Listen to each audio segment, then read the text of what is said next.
Terá um prazo? Um prazo? Um prazo desde a formação até quando vai a formação, essa administração? Vai até o primeiro contrato de profissional. A partir do momento que o atleta é profissional, aí ele pode decidir por um procurador ou não. Tá, porque você hoje está na mão dos procuradores, como você disse, e o atleta em formação, às vezes acontece o que aconteceu já aqui no Santos, de algumas pessoas forçarem uma situação porque o atleta ainda não assinou o primeiro contrato profissional e está indo para um outro clube, e o Santos foi obrigado até para segurar o atleta ter que despender dinheiro de um atleta em formação. Ou até parte, né? Então, sim. Não dinheiro, mas parte do valor do passe. 50% para segurar, 40%. Não, e teve caso de pagar por 50% e ficar com 50%, sendo que o Santos formou o atleta, né, Dagoberto? Certo. Essa é uma questão que nós discutimos muito nessa comissão, e até tinha algumas alternativas de fazer o primeiro contrato profissional por tempo indeterminado, como é na Europa, fixar uma data abaixo da qual não poderia o atleta se transferir para o exterior, mas a gente sempre esbarrou em questões constitucionais, em questões de ordem jurídica, em questões até de ordem política, que nós já sabíamos antecipadamente que isso não passaria no Congresso. Então a lógica de todo esse modelo que nós estamos criando nessa nova legislação é retardar o máximo o primeiro contrato de profissional. Hoje, para você garantir o atleta no clube, você tem que fazer com ele o primeiro contrato de profissional aos 16 anos. E esse contrato profissional só pode ser até 5 anos. Ou seja, se o atleta não vingar, o atleta não correspondeu à expectativa que foi colocada nele, você ficou com o mico na mão, porque você vai ter que ficar com ele até os 5 anos. Se o atleta virar um astro, virar um atleta com talento, um atleta com mercado, você tem que vendê-lo no 4º ano. Então você formou o atleta desde os 12, fez um contrato aos 16 e tem que vendê-lo aos 20.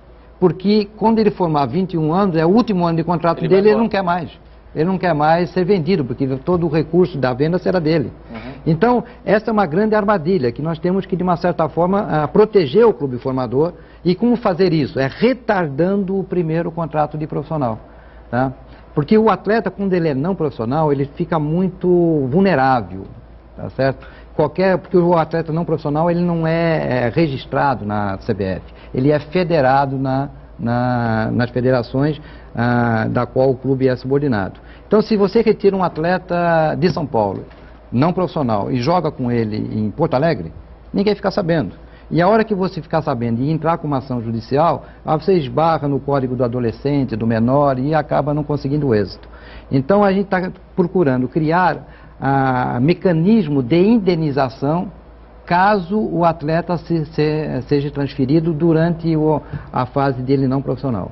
Daqui a pouquinho o Dagoberto vai falar a respeito da loteria dos clubes, que vai sanear as contas, né, dos clubes que você sabe que tem clube que está numa situação terrível. Dagoberto, vamos explicar então a respeito dessa loteria que está sendo feita para sanear as contas dos clubes que estão devendo para o governo, Dagoberto. Bom, essa é uma ação que foi tomada na comissão por vontade política do próprio governo de buscar uma solução definitiva com relação ao saneamento financeiro dos clubes de futebol. Não adianta você entrar com legislações, novas situações favoráveis se você não corrigir o passado, né? Então a lógica do modelo é você criar uma receita alternativa adicional, e essa receita alternativa adicional compulsoriamente ia ser direcionada para liquidar os passivos do clube, né?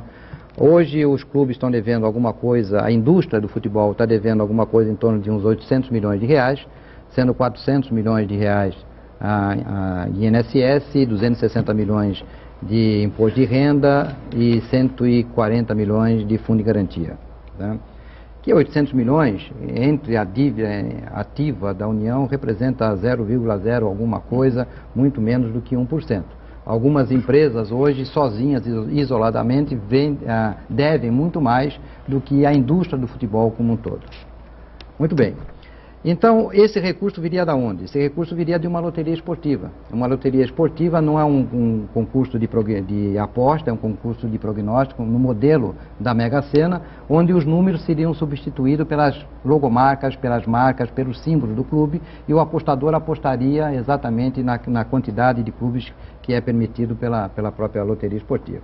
A previsão da Caixa Econômica Federal ao desenvolver esse modelo é alguma coisa em torno de 500 milhões por ano a arrecadação, da qual os clubes teriam 25% desse montante. Então, 46%, alguma coisa, não estou lembrado agora, mas parece que 46% iria para os vencedores do concurso, 1% para o INSS, 3% até lei federal do Fundo Penitenciário Nacional, 20% para custeio da própria loteria esportiva, no sentido de fomentar esse programa, e 5% para o Ministério do Esporte, para projetos de inserção social, e 25% para os clubes. Sendo que desses 25%, 20% iria para amortizar essas dívidas, e 5% seria um caixa novo para os clubes de futebol. Tá certo? Como é que seria feito? Como é que você quantifica essa dívida do clube? Então, num determinado momento, você estabelece um marco zero, você quantifica e identifica as suas dívidas junto ao INSS, Fundo de Garantia e Imposto de Renda, concilia esses números com as partes relacionadas, a Receita Federal e assim por diante, tá? Faz um encontro de contas e a partir desse momento esse dinheiro fica congelado e será liquidado na medida em que a loteria esportiva for repassando as receitas para o clube. Lembro que esse dinheiro não transita pelo caixa do clube, transita pela contabilidade do clube, mas vai amortizar diretamente essa dívida. A expectativa que a gente tem, num raciocínio absolutamente linear, é que se você tem uma dívida de 800 milhões e tem 20% de 500 milhões, ou seja, uma receita de 100 milhões, em 8 anos você saneia toda a indústria do futebol. Existem contrapartidas, obviamente. Quer dizer, na verdade, o governo ficou preocupado que, ao buscar esta solução, não se criasse um outro buraco, um novo passivo a partir daí. Então, o dirigente de plantão vai ter que se preocupar única e exclusivamente com as dívidas que ele contrai durante o seu mandato. Ou seja, os compromissos correntes. E o clube que não cumprir as obrigações fiscais e tributárias nos seus compromissos correntes vai ser impedido de se inscrever nos campeonatos que vier a disputar. Mas não tem a lei da responsabilidade nos clubes também? Ele tem a lei de responsabilidade. O que ele não tem é esse impedimento de que o clube não participe dessas competições. Aí vai começar Você penaliza o dirigente e, nesse caso, você está penalizando o clube pela má gestão. Aí começa a complicar um pouquinho a situação dos dirigentes. E quando é que começa essa loteria? Bom, ontem mesmo tivemos o contato com o Ministério dos Esportes. A minha expectativa é de que saísse uma medida provisória sobre todas as medidas de saneamento, também uma medida provisória com relação a essas questões pontuais de alteração na legislação desportiva, né? Eu sei que ambos esses projetos já estão na Casa Civil, já estão com o Zé Dirceu.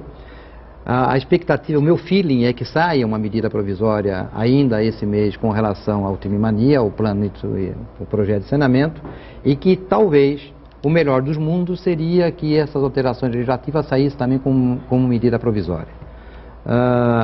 O cenário mais realista é que ela saia com um projeto de lei para votação em regime de urgência.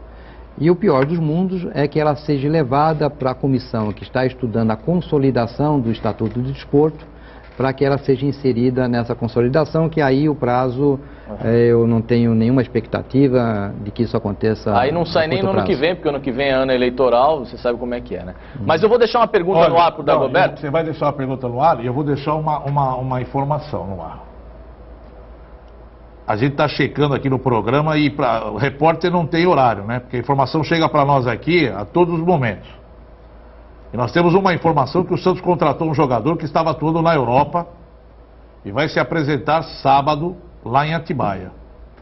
Esse jogador me parece que já foi contratado e daqui a pouco nós vamos falar a respeito desse jogador. Informação que chegou para nós nesse exato momento. Não é aquele que chegou para mim ontem, né? Não. É um jogador que já atuou no mercado brasileiro, ele é brasileiro, foi um dos grandes ídolos do passado e esse jogador está retornando ao Brasil. Eu então já pesquei no ar, eu acho que você também já deu uma pescadinha, mas no intervalo, depois do intervalo você vai ficar sabendo quem é esse jogador e o Edgar vai ter a resposta dele respondida pelo Dagoberto.